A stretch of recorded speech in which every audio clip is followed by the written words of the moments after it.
Lewis Hamilton has admitted he underrated how difficult it would be to say goodbye to Mercedes after 12 years at the team.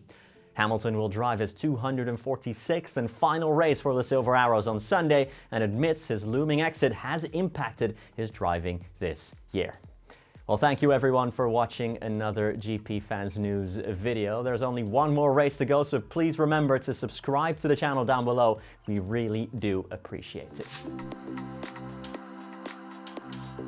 Hamilton and Mercedes is a combination that is good for 82 race wins, 6 drivers' championships and 8 constructors' titles, making it the most successful partnership in Formula 1 history. Despite taking 2 wins, Hamilton is 7th in the championship this year, which would be the worst ever finish of his career. Speaking ahead of his final Mercedes race, he admitted 2024 has been a very tough year.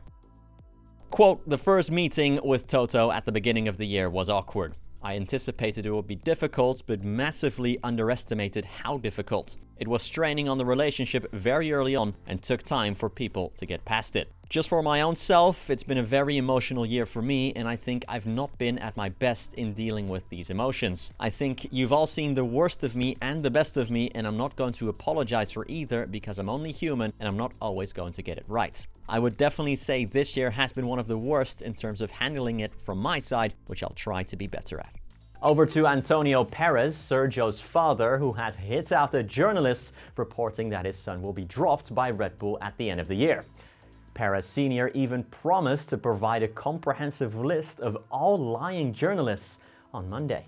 As we covered earlier this week, several reputable news outlets all reported Pérez would leave Red Bull, including ESPN, TheRace.com, and Motorsport.com. They also all claimed Liam Lawson was the favorite to step up, although nothing was decided yet on that front. Pérez Sr. took to threads, waving away these reports and even claiming some of the journalists involved are liars.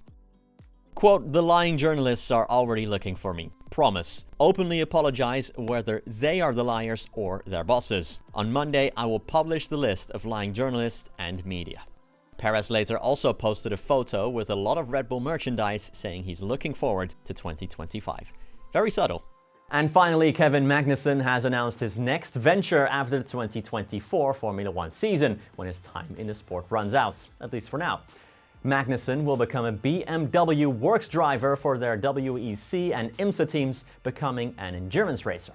It will be the second time Magnussen leaves F1, the first one being after his contract at Haas ran out at the end of 2020. After a year on the sidelines where he competed at Le Mans and won in Detroit for Cadillac and IMSA, the Dane suddenly returned at the start of 2022 at Haas, when Nikita Mazepin was dropped for political reasons. Haas's longest-serving driver ever will once again bow out after this weekend and will return to endurance racing, where his father Jan also remains active. Well, that's it for another video. I'll be back on Sunday after the season finale. I hope to see you then. Take care and have a good weekend, everyone.